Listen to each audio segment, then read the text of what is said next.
Outlet पर होगा आपके सारे फिजिक्स के इंस्टीट्यूट मैथ्स का सफाया। बस अपने फोन से क्वेश्चन की फोटो खींचो, क्रॉप करो और तुरंत वीडियो सोल्यूशन पाओ। डाउनलोड कीजिए डाउटनेट ऐप अभी, या फिर व्हाट्सएप कीजिए अपने डाउट्स 8 400 400 400 पर। इस क्वेश्चन में दिया है कि assume that a tunnel is dragged across the earth. Okay, radius जो है अर्थ का आर है, पासिंग थ्रू इट्स सेंटर। वो जो टनल है वो कहाँ से पास कर रही है? सेंटर से। Find the time of find the time a particle takes to cover the length of the tunnel if.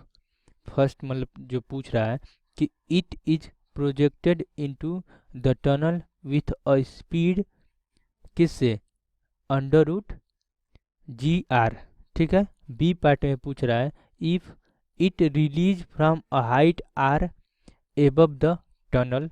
और सी पूछ रहा है it is thrown vertically upward along the length of the tunnel with speed of under root ji r. ये तीन condition दे रखा है और ये मतलब जो प्रॉब्लम है किससे रिलेटेड है? Tunnel tunnel through through earth. Okay, तो इससे रिलेटेड प्रॉब्लम है। तो देखिए यहाँ पे हम अगर सपोज करते हैं कि ये अर्थ है, ठीक है, और यहाँ से हम इसके सेंटर से एक क्या करते हैं कि टनल को बनाते हैं। ठीक है, तो ये हो गया हमारा टनल का स्टार्टिंग पॉइंट और इसको इस तरह से हम मिला देते हैं। ठीक है, तो हमारा अब टनल क्या हो रहा है? क्रिएट हो रहा है, बन रहा है, खोदा जा रहा है अर्थ में। ठीक है, ओके। अब क्या कर रहा है कि पार्ट ए में पूछ रहा है it is projected into tunnel with speed इतना से। देखिए टनल का first of all time period हम लिख लेते हैं। टाइम पीरियड क्या होगा? T is equal to 2 pi under root R by G होता है। ठीक है, ये कैसे फाइंड आउट होगा? हमने प्रीवियस क्वेश्चन में बता रखा है। ठीक है, तो अब क्या करते हैं कि यहाँ से भी जो है वो है under root g into r. ठीक है, तो हम अगर डिस्प्लेसमेंट वेलोसिटी डिस्प्लेसमेंट इक्वेशन लिखे तो क्या हो जाएगा? v is equal to omega under root a square minus, इसको अगर एक्सेस में मैं ब्रेक कर लेता हूँ तो ये x हो गया, ये y हो गया, तो ये क्या हो गया? Y square. और ये हो गया हमारा सेंटर। सेंटर से ये y डिस्टेंस पे सपोज करते हैं कि है। ठीक है, तो ये भी क्या दे रखा है? भी स्टार्टिंग में दे रखा है कि अंडर रूट जी आर है। ठीक है, यहाँ से ओमेगा आप फाइंड आउट कर सकते हैं क्योंकि t is equal to 2 pi omega होता है। तो ओमेगा क्या होगा? ओमेगा जो होगा वो होगा जी बाई आर। ठीक है, तो यहाँ से हम क्या करेंगे कि ओमेगा की वैल्यू पुट करेंगे, तो ये हो जाएगा under root g by under root r. ठीक है, अब ये हो जाएगा ए स्क्वायर। ए क्या हो सकता है? मैक्सिमम रेडियस होगा, मतलब maximum displacement from the mean position. Okay, on either side. तो ये हो गया क्या, सॉरी, हमें मैक्सिमम एम्पलीट्यूड पता ही नहीं है तो इसको फाइंड आउट कर सकते हैं। ठीक है, हमें ये पता है क्योंकि यहाँ से छोड़ा जा रहा है। ठीक है, यहाँ से पार्टिकल को छोड़ा जा रहा है, तो ये चीज़ नहीं पता है। ठीक है, ये चीज़ नहीं पता है, तो इसी को हम फाइंड आउट करते हैं कि उस मोशन का एम्पलीट्यूड क्या होगा। तो ए स्क्वायर माइनस वाई की जगह पे क्या लिख सकते हैं? आर लिख सकते हैं, तो ये आर का स्क्वायर होगा। अंडर रूट जी से अंडर रूट जी कैंसिल हो जाएगा और अंडर रूट जी और अंडर रूट जी मल्टीप्लाई हुआ तो सॉरी अंडर रूट आर और अंडर रूट आर मल्टीप्लाई हुआ तो आर दे देगा। यहाँ पे हो जाएगा under root a square minus r square, दोनों साइड्स का स्क्वायर कर देते हैं तो यहाँ पे हो जाएगा r square is equal to a square minus r square, यहाँ पे हो जाएगा 2r square is equal to a square, और यहाँ से हमको एम्पलीट्यूड जो मिलेगा वो मिलेगा √2r। मतलब कि हम जो पार्टिकल छोड़ रहे हैं यहाँ से वो यहीं तक नहीं जाएगा, थोड़ा सा ज़्यादा मतलब कि √2r तक जाएगा। ठीक है, तो ये एम्पलीट्यूड हो गया। अब हम इसको लिख सकते हैं कि y is equal to a sine omega t1। ठीक है, इसको मैं अगर p मानता हूँ और इसको q मानता हूँ तो यहाँ से यहाँ जाने में टाइम जो लग रहा है उसको मैं बोलता हूँ t1, और ये सेंटर O से Q तक जाने में जो टाइम लगता है उसको मैं बोलता हूँ t2। तो इसको इस तरीके से लिख सकते हैं y is equal to a sine omega t. ठीक है, y क्या है, y हमारा r है, इज इक्वल टू ए की value √2r sign omega t1। तो यहाँ से r कैंसिल हुआ तो हमें मिला sine omega t1 is equal to 1/√2। इसको अगर हम और सिंप्लीफाई करें तो omega t1 is equal to क्या हो जाएगा, साइन इनवर्स 1/√2, और इसको लिख सकते हैं π/4। ठीक है, तो t1 क्या होगा, t1 जो होगा ये हो जाएगा π/4 ओमेगा। ठीक है, तो यहाँ पे π/4 आ गया, लेकिन अगर कोई पार्टिकल है और वो SHM कर रहा है और अपने एक्सट्रीम पोजीशन पे है, ठीक है, तो वो π/4 एंगल तो बनाता नहीं है, वो बनाएगा π/2 से, या π/2 से ज़्यादा या π/2। ठीक है, तो इसका रेंज रहना चाहिए जो इस t1 का, या इसका जो रेंज होगा वो कहाँ से कहाँ तक होगा, π/2 से पाई तक। कहाँ होगा, π/2 से पाई तक, लेकिन ये π/4 है। ठीक है, तो यहाँ पे जो मॉडिफिकेशन होगा ये होगा t1 इज इक्वल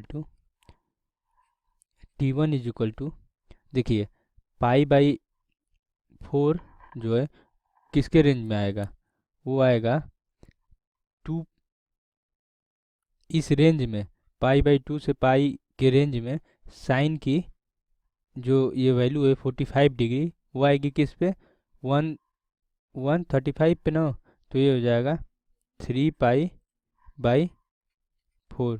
इसकी वैल्यू क्या होगी, इसकी वैल्यू हो जाएगी आपको ये मिलेगा 134। ठीक है, 135 डिग्री का एंगल बनेगा। तो t1 हमारा इतना आ गया। ठीक है, t2 पे जाएगा तो यहाँ से इतना मूव किया और फिर इतना मूव किया, तो कितना हो गया पाई, ये पूरा मोशन हो गया तो पाई हो जाएगा, पाई प्लस π/2। तो इसका जो मोशन मतलब एंगल का रेंज होगा वो होना चाहिए, या फेज डिफरेंस का रेंज होगा वो होगा हमारा पाई से ग्रेटर होना चाहिए और 3π/2 तक होना चाहिए, इसके रेंज में आना चाहिए। ठीक है, तो दूसरी केस में अगर पार्टिकल यहाँ पे आ जाता है तो y एक्सेस के निगेटिव पे है तो r की वैल्यू क्या है, या y की वैल्यू क्या होगी, -r हो जाएगी। ठीक है, तो अगर इक्वेशन में हम इसको लिखते हैं y is equal to a sine omega t2, इस टाइम को हम t2 ले लेते हैं। ठीक है, जो भी ट्रबल होता है, और इस y को -r ले लेते हैं क्योंकि वो सबसे मतलब कि यहाँ पे PQ पॉइंट पे y की वैल्यू -r होगी, और a हमें पता है कि √2r है, और यहाँ पे साइन ओमेगा t2, तो यहाँ से r कैंसिल होगा, तो साइन ओमेगा t और ओमेगा t2 बराबर क्या होगा, साइन इनवर्स, ये हो जाएगा -1/√2, और इसका जो रेंज होगा वो होगा पाई से 3π/2 के बीच। तो इसकी जो वैल्यू आएगी वो आ जाएगी 5π/4। ओके, तो यहाँ से हम लोग P1 से P2 तक ट्रेवल करने में जो टाइम लगा, टाइम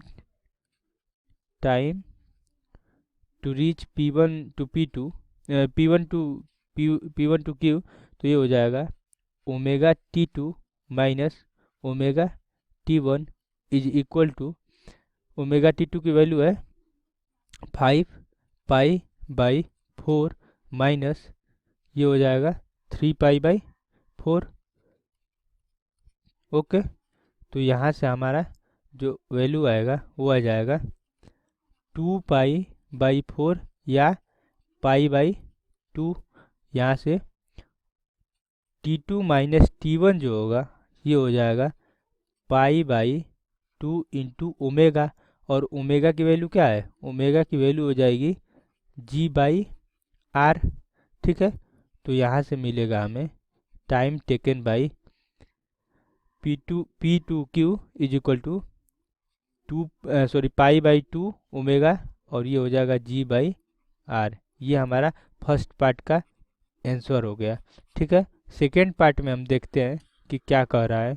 ओके, पार्ट बी में हमसे पूछ रहा है कि it is release from a height are above the tunnel.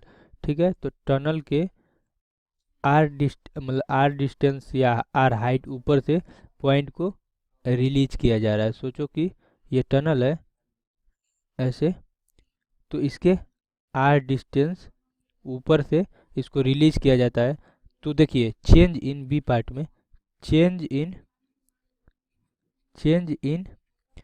Potential energy is equal to change in kinetic energy. Okay, half mv² होगा। ठीक है, तो यहाँ पे जो चेंज इन पोटेंशियल एनर्जी होगा वो होगा Gm m/r minus Gm/2r is equal to half mv²।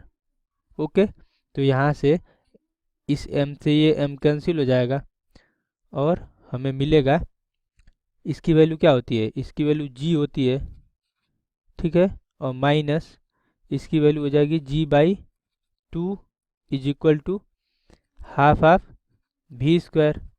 ठीक है, तो यहाँ से मिलेगा हमें, और यहाँ पे क्या है, यहाँ पे r भी है। ठीक है, तो r को तो मैंने g कर दिया। ये जो g की वैल्यू होती है वो होती है Gm/r²।